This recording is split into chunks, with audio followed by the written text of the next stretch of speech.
Hola a todos, mi nombre es Alejandro Espina Gil, ingeniero de telecomunicaciones de la Universidad Santo Tomás Medellín, Colombia. El día de hoy les traigo una presentación sobre el tema de seguridad de la información. En una primera parte voy a hablar solamente sobre conceptos básicos de seguridad. El contenido o la agenda de esta presentación va a ser introducción, definición de seguridad de la información, objetivos perseguidos con la seguridad de la información, procesos de seguridad y topologías de red. Esta presentación, como se los acabo de decir, eh, tiene como objetivo dar a conocer los conceptos básicos que se deben de tener en cuenta eh, para todo el tema de seguridad informática. Esta presentación está orientada más que todo a los administradores de la red que deseen comenzar a implementar medidas de seguridad en su propia red. Como dato adicional, les cuento que esta presentación la hice apoyándome en una guía de estudio para la certificación CompTIA Security Plus. Les recomiendo, si pueden, que investiguen un poco sobre CompTIA. La verdad es una muy buena academia y ofrece varias certificaciones que actualmente están tomando mucho auge. Entonces tal vez les pueda interesar, al menos esta presentación, para que lo sepan, pues tendrá o está orientada a mostrar muchas ideas que son fundamentales dentro de esta certificación. Muy bien, pasemos ahora a la definición de seguridad de la información. Básicamente, y para plantearlo de alguna manera, podemos decir que son medidas o políticas que se implementan para proteger ciertos atributos de la información, los cuales son disponibilidad, confidencialidad, integridad, trazabilidad y no repudio.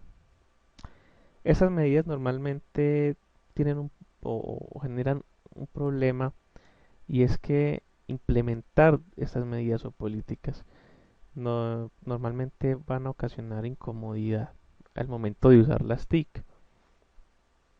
Por lo que en las empresas siempre hay mm, una oposición a dicha implementación. A pesar de que actualmente las empresas casi que ya se están teniendo que ver obligadas a implementar todo un sistema de gestión de seguridad de la información, aún hay casos en los que hay cierta repulsión por este tema para aplicarlo a la red.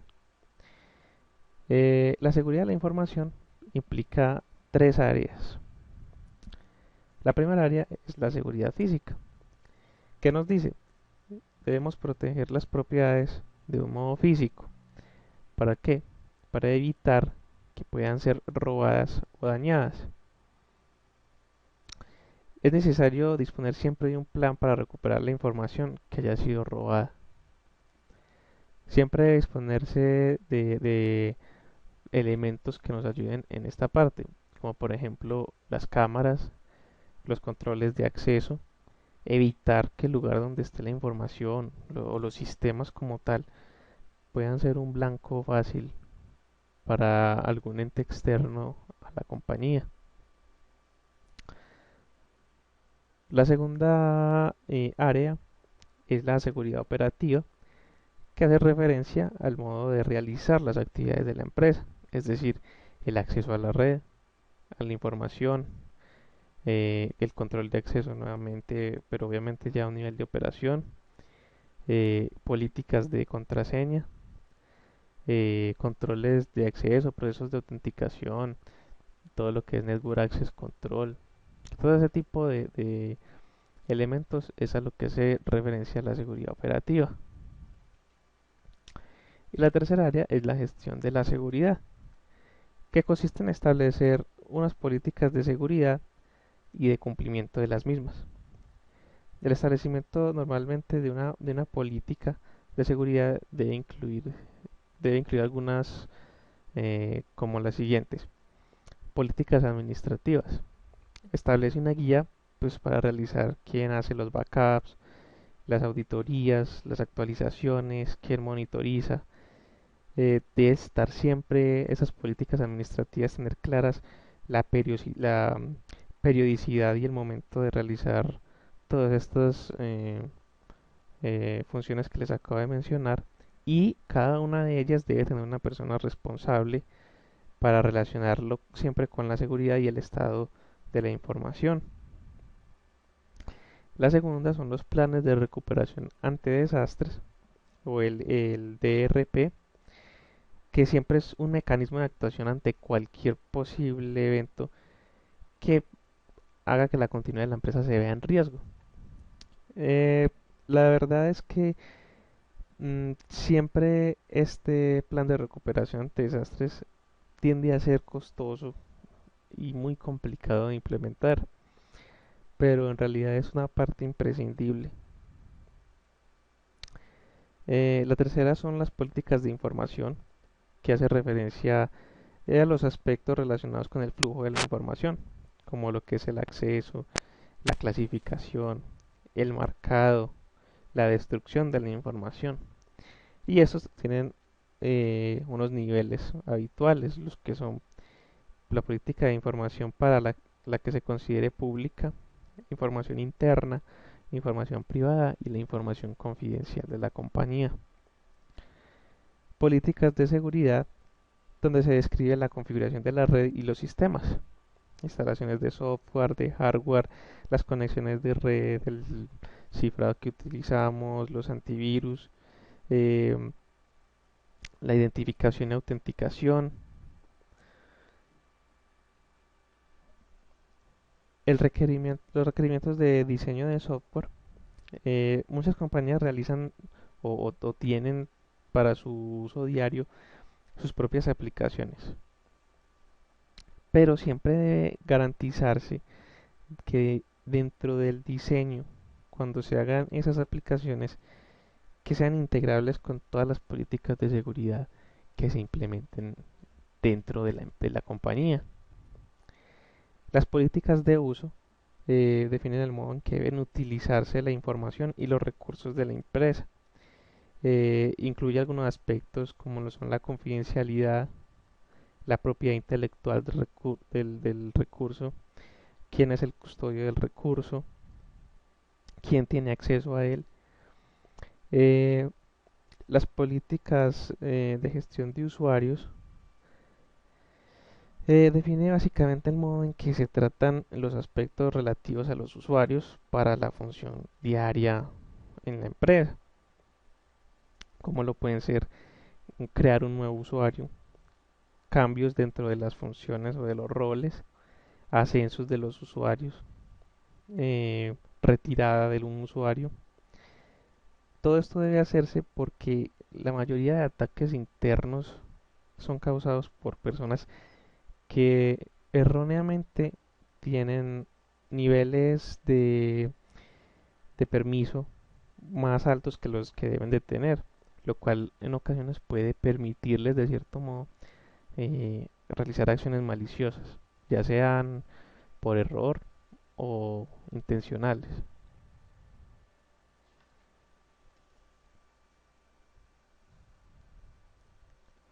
Muy bien, continuamos con los objetivos perseguidos con la seguridad de la información.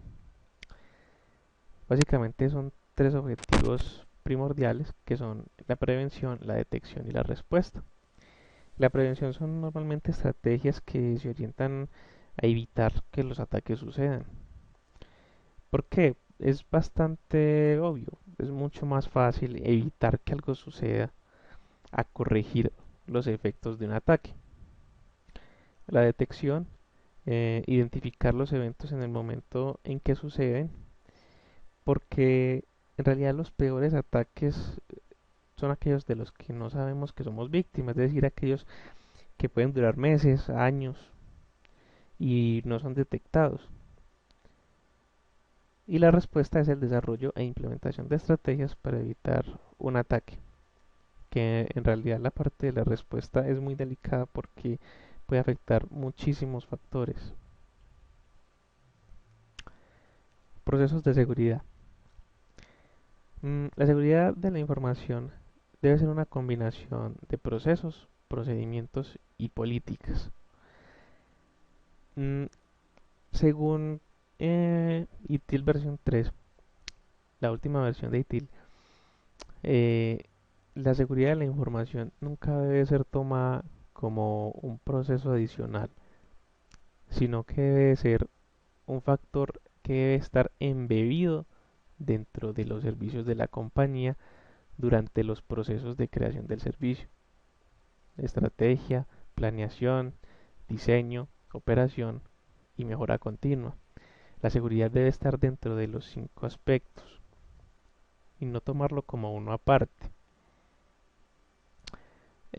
Los procesos afectan a factores técnicos y humanos.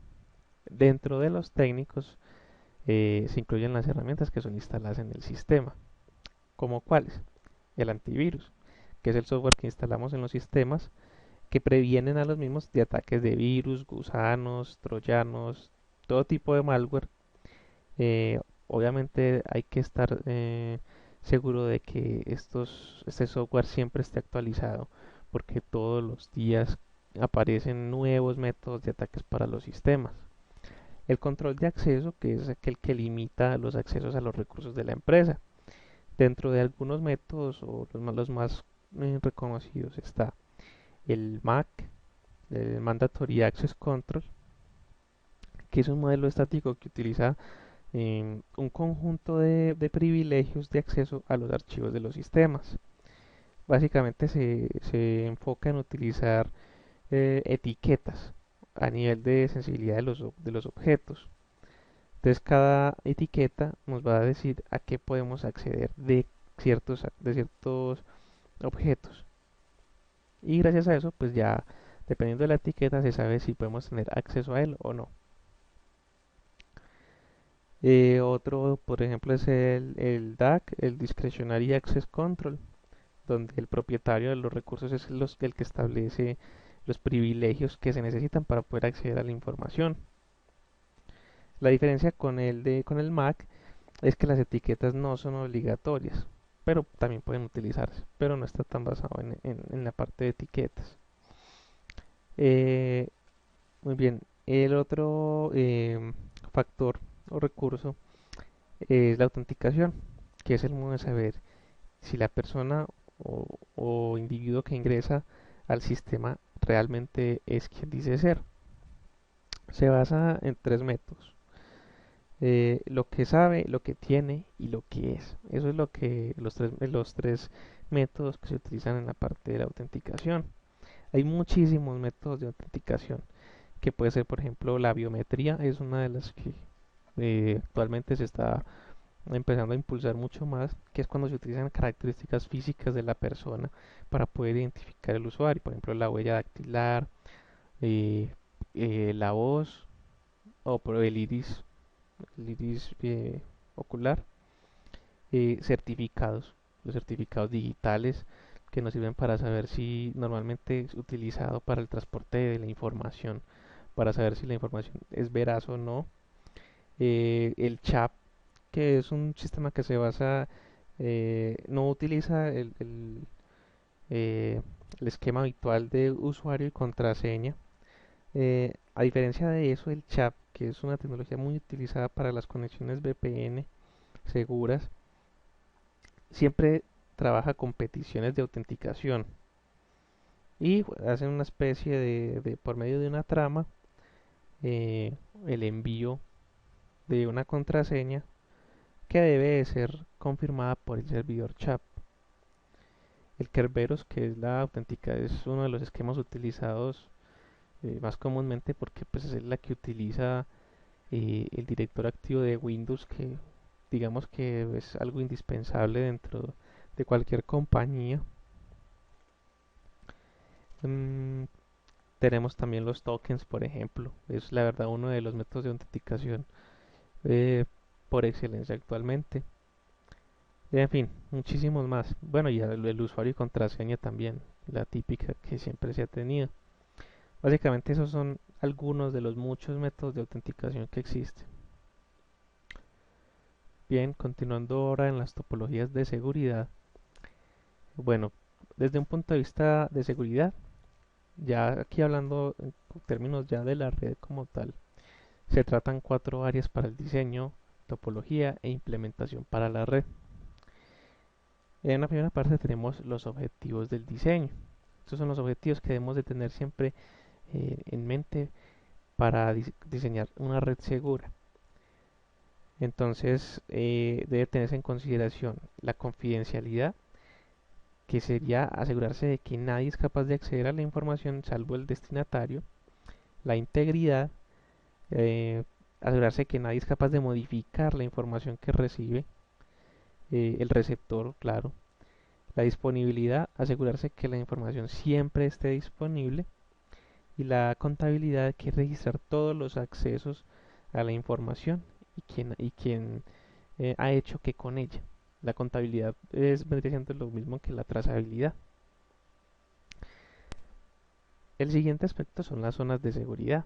Hay que aislar determinados sistemas de los usuarios que no deben de tener acceso a la misma. Entre ellos están el Internet, que pues, es la que conocemos como la red de redes, que en realidad podríamos decir que es insegura por definición, porque es la red externa. Bien, no tenemos control sobre ella, en realidad. La intranet, que son redes privadas administradas por nuestra compañía. La extranet, que en realidad digamos que no todas las compañías lo tienen. Eh, Básicamente son intranets extendidas, que se extienden a redes de confianza. Por ejemplo, a la red de un cliente, de un proveedor, de un partner. Esas son las extranet. Y la DMZ, o sea, una desmilitarizada, que es el área donde se deben de colocar los servicios que dan, que es de la compañía, que son públicos, es decir, que tienen acceso a él desde afuera, desde internet. Siempre tiene que ser una zona desmilitarizada, porque como siempre, digamos, va a tener acceso de gente extraña, por decirlo de alguna manera. eh, no debemos dejar que lleguen hasta ahí, solo hasta el servicio que desean consumir, pero desde la DMZ, la LAN, la Local Area Network, no debe ser de conocimiento para nadie externo. En la parte de las tecnologías, pues la red tiene que ir evolucionando según lo hagan las tecnologías. ¿Por qué? Porque no es lo mismo realizar un diseño de red para una red básica, no un diseño de seguridad para una red que cuenta solo con un switch y ciertas máquinas o ciertos equipos y dos o tres servidores, cuando ya empezamos a hablar de una red que contiene máquinas virtualizadas, servicios en la nube, voz IP, todo ese tipo de factores que son intrínsecos y que van surgiendo por la evolución de la misma tecnología, generan a su vez otras vulnerabilidades que hay que tomarse en cuenta, por lo que la seguridad debe de ir evolucionando junto con la tecnología. Y la última son los requerimientos del negocio. Esto es lo más importante que se debe tener en cuenta, porque lo que buscamos es la protección del negocio. Para esto entonces debemos tener en cuenta lo siguiente: identificar las propiedades, es decir, consiste en analizar y dar un valor a todas las propiedades de la empresa. Esto suele ser muy complicado, sobre todo con la información, pero en realidad es la que siempre debe considerarse como la propiedad más importante de la empresa. Siempre debemos tener eso muy presente, y más como administradores de red, demostrarle en especial a la parte gerencial, porque la información es la parte más importante. Identificar los riesgos, que es lo que sucedería, tanto en términos económicos o de negocio, cuando las propiedades identificadas pueden ser robadas, perdidas, no estén disponibles, incompletas, en fin. Identificar las amenazas, que ya son las amenazas reales a las que está sujeta la empresa. Hay que dividirlas normalmente en amenazas externas, que puede ser, por ejemplo, eh, un hacker, los amenazas ambientales, por ejemplo, una tormenta, un terremoto, y las internas, por ejemplo, un empleado descontento que esté aburrido en la empresa, ya no quiere nada, quiere ir y antes de irse quiere dejar su marca y acabar con todo lo que pueda antes de irse. Ese es por ejemplo, un riesgo interno. Identificar las vulnerabilidades. En todos los sistemas TIC hay vulnerabilidades. Esas pueden ser aprovechadas para acceder a los sistemas. Por lo tanto, es responsabilidad de la parte técnica de la compañía identificar esas vulnerabilidades y anticiparse a ellas antes de que ocurran. Eh, Esas son las cuatro factores que debemos de tener en consideración para esa parte. Bien, ese es todo lo que tenía que comentarles en esta pequeña presentación. Como les dije, pues es de conceptos básicos. Igualmente continuaré en una próxima entrega con una segunda parte, la cual voy a tratar todo el tema de identificación de riesgos, estrategias de ataques, entre otros. Como les dije, estas presentaciones están orientadas a administradores de redes. Se los digo por experiencia, implementar políticas de seguridad en una red que ya tiene un tiempo de funcionar es complejo, es difícil, no es muy aceptado de muy buena manera tanto por la parte gerencial como por los usuarios. Pero en realidad es algo que, como administrador de la red nos puede dar más tranquilidad en el día a día. Después de todo, casi que es la responsabilidad de cada uno. Eh, Espero que les haya gustado. Si tienen alguna inquietud, con mucho gusto eh, la responderé. Y bueno, nos veremos próximamente en otra entrega. Hasta luego.